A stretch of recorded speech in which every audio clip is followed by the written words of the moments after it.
welcome to another episode of the Empowered Half Hour. And I am so excited to bring you today's guest. Last episode, you met Lene Looney, who is the co-founder and COO of Powers Peak Potential. And today, you're going to meet our client success manager and executive assistant, Jen Rase. And she just joined our team about a month ago, and it is an absolute delight to have her on our team. She's a badass. You're going to love her. But Jen, welcome to the show. Thank you. I'm excited.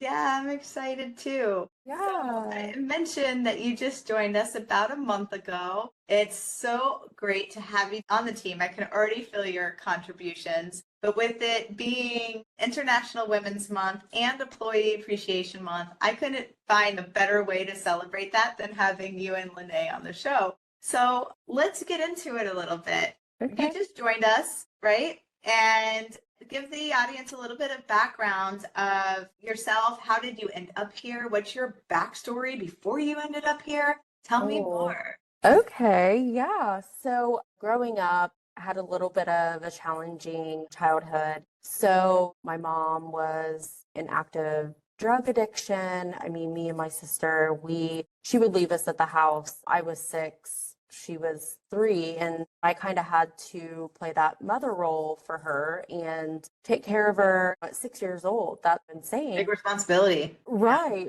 And eventually she come home one day and was like, okay, girls, let's get your clothes ready. I'm going to take you to your granny's, which is my dad's mother, and she's still alive today. I have her at 33 years old. I couldn't be more, I love my Grammy more too. thankful. Oh, I love her. And she took us there, and I remember her like packing our clothes, and I was like, Mom, why are you packing all of our stuff? And she was like, well, I'm just going to have her wash everything. I need to go to Florida and work, and I'll be back to get you. Well, she dropped us off, never come back and got us, whatever. So we ended up, my granny basically saved us from being like in foster care and all that good stuff. So from there, I lived with her until like my 8th grade year. And then she sheltered me. I couldn't go anywhere. My friends could come to my house, but I could like never go to their house. Mm-hmm. So once I hit like my 8th grade year, I was like, okay, like rebellious, like I want to do stuff, and the teenage years. And so my mom was doing really good at that point in her life, and I decided to move back with her. So I did. And one day she was like, hey, get in the car. We're going to go put in job applications. That was way back when you like filled it out by. Had to go in person. Yeah. So I did, and I got the job, and she made me pay the bills. So I was like going to high school, paying the bills. I missed out like on football games and sports and just like doing all the high school situations. So it sounds like you've always been put in a position to be like overly responsible, kind of unjustly, right? Right. Yeah. And so I worked there for about a year, and then I went home from work. She didn't come pick me up. So one of my coworkers took me home, and I remember pulling up to our house, and there was like ambulances and cops and all that stuff. And they're like, hey, your mom overdosed. Do you have anywhere to go? And I was like, yeah, my granny, I can go back there. And they're like, well, go in, pack a bag, and we'll take you there. Or my dad come and got me, actually. So then I lived with her up until my junior year. And then my mom got back on the right track. And then I ended up moving back with her where I reside now. I'm in Scioto County. So got a job at Arby's, started working my senior year there, just getting in that work field, back in the field. So I had this boss, her name was Kelly, and I called her Mama Kelly. And she helped me so much, like that work ethic. So I learned a lot from her. And then I got pregnant with my 13-year-old son, Isaac. Got married shortly, 6 months later, got divorced. Wow. So you've really 18, been through a lot. Yes. Seasons. So here I am working this job and then being a single mom, and I was done with the fast food stuff. So I ended up getting a job at Walmart, and I worked there at overnight. So I went in at like 10 o'clock, got off at 7, and then my granny would keep Isaac for me so I didn't have to do daycare. And a little bit later, I found an apartment back in Scioto County, and I moved there. And was still working, and then I wasn't making enough money. Like, I remember one day someone made fun of me for having the box TV with the back of it. Oh, I like, know what not you're the, talking about. Yes. and I finally had enough money to go get a flat screen TV. So, Such a big moment you when you do know, those things. Like I've had the days of being a single mom too, and I've had to put groceries on different credit cards just to make one, one right. grocery Oh my bill work. gosh. And then, And so I feel that in a very real way when you finally get to get the upgraded or the new thing. It's a really big deal. right. Yeah, it was. And then I got it, and my car payment was due. So I had to resell it, unfortunately, to pay my car payment. And so I was like back at square one. And then I come across a job opportunity at the Portsmouth Brewing Company. And I was working, I would like change my clothes in the bathroom and drive to Walmart. And I'd be up for like 24 hours, like working both jobs. Crazy And I the was like, things we do. right. And I'm like, okay, I'm making good money at this new job. Like, I'm going to let Walmart go because I was driving like 45 minutes to get there. And my new job was like 15 minutes away. So it just made sense. And so I worked there for about 7 years, and I loved it. I made it my own. I acted like it was my business. Like, I took care of everybody. My boss, her name's Angie. I still talk to her from time to time. That's fabulous. Yeah, took me under her wing and showed me how to cook. She like molded me into the working field. And that's where I learned everything, is when I was there, and did events with her, right I hand know you love man. events. You mentioned that. Oh yeah, I love events. And So there's plenty of that in this world. So I can't wait to get out in the fields and do some events with you too. right, I know, I'm so excited. And at that point in my life, I ended up on alcohol pretty bad. Like, I drank a lot and ended up getting a DUI when I was 21. Hey, I got a And DUI when I was 25. yeah, yeah. And I felt like, oh, it was so horrible. I've never been in trouble before. Same. And so I did all that, and I wasn't the best mom at that point in my life because I was still trying to figure myself out. And I picked myself up off the ground after that DUI, you know what I mean? And I was just like, okay, like, You too. I've got to get my stuff together. So I did. And then I ended up meeting my now husband while I was working there. And we've been together for like going on 9 years. And I got pregnant with Kaylin. So I ended up stopping working when I was like 6 months along, I think. And then he was like, okay, like, just take some time off. And like, my health wasn't really good anyways. Like, I was like high risk. So took off some work. And then I ended up, when she was like 6 months old, I got a job at a local credit union, Atomic Credit Union. And I was there for about 2.5 years. Loved it, loved the girls that I worked with.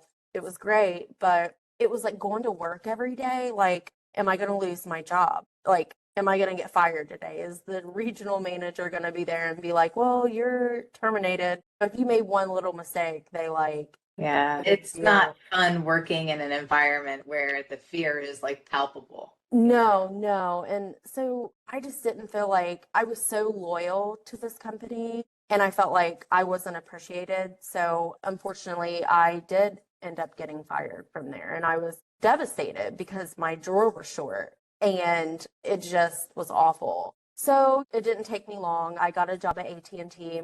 Which I love that And because I'm in tech, and like when I heard you had like right, a telecom and tech background, I was yes. like, hey girl, I see you. I know, yeah, and I love the people I worked with. I was always top three in sales every month. I mean, when I hit the floor running, I had it. And because, I could talk to people. I know a lot of people around here. So it was like people would come in and be like, oh, hey, they're like, oh, you're here working. I'm like, yeah. So, and then the manager there, he was, I would say, a womanizer, a narcissist. I ended up, I've worked in a toxic work environment too, and it's not yeah, it wasn't. And something happened while one of the regional managers was there. And so after they left and stuff, like, he ended up reprimanding me on the floor in front of my customer, which was my cousin's friend. So I have proof. And then he ended up pulling me in the office and was like, you're a liar. I didn't do that. And I was like, you said it. Like, you did it. Like, stop yeah. lying. And so I ended up walking out like all upset. And then the HR department called me and was like, I'm so sorry. Do you want to work at another location? Like, we don't want you to quit. And I was like, no, not really. Like that was a really bad experience for me. And I was Sure. really, really excited to work there. So they're like, you can come back at any time. Like it was no fault of your own. And I was like, okay, thank you. So shortly after, I had got a job at Discover Bank and I have banking experience. It was great. Work from home. I was like, yes, I can be at home with my kids and not have to worry about anything. And it was a lot like they made you go by a script if you didn't hit certain like Yeah, you're pinpoints. mentioning that to me. You had to like Oh, hit every point, otherwise you're in trouble. right. And they would listen to your Yeah. calls. So you would get graded. And I was just like, not being able to do my lot. Like I went in from 2 to 10 p.m. So Uh-huh. that's like awful. That's awful hours for a mom. Like, Sure. Your dinner time and all that stuff too. right, right. And I was just like, I cannot do this anymore. So I just was done with it. And Casey was like, it's fine. You're planning a wedding, take some time off, be whatever. So we spent that summer. We bought a brand new camper. We went camping. We went on trips and I was able to enjoy my family and for the first time. Fabulous. So I'm thankful for like all those experiences, but it just really showed me like how much corporate does not care about you. Yeah. There's so much in what you said that I just want to talk about. I mean, oh my gosh, so it's International Women's Month, first of all, and you shared this work experience that you had at AT&T. Work experience can happen anywhere. I worked for a company too that I had, like, it was a narcissistic based company. And it really, while I didn't have that same experience, I did get asked to be 50% of myself. I got asked to dim my own light. And it really messed with my self esteem and my self worth. And Oh, of so, course. in the spirit of that, I just want to talk about, I mean, obviously you've rebounded and you've healed, but what did you learn from that lesson? Like, what made you stronger? Because there are women that are listening to this that have experienced the same thing, that maybe didn't have the courage to say anything about it or to handle their situation. Like, again, I left my role, you left your role. But I always like to pull a positive lesson out of the adversity we face. So, like, what would you say is something you've learned from that experience?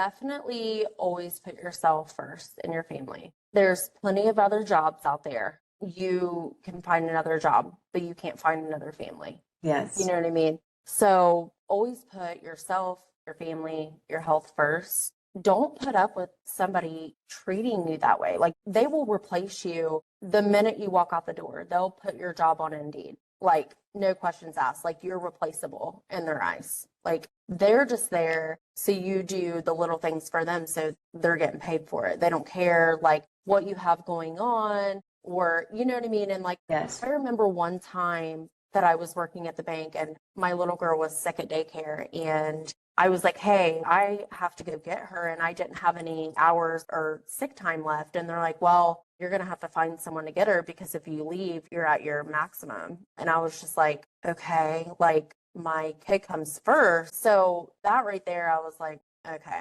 like I see you. Like I see what, Exactly. I remember too yeah. many times in my corporate career having similar experiences. I think I was on like the third or fourth time in a month where the kids were in daycare of them having over 100-degree fever, and I have to go pick them up, like you were saying. And I was out of time and had a very similar conversation like, Becca, you're a top performer, but you're going to need to find somebody else to support you because if you leave again, we might have to write you up or take further action. And I'm sitting there like, I'm a mom.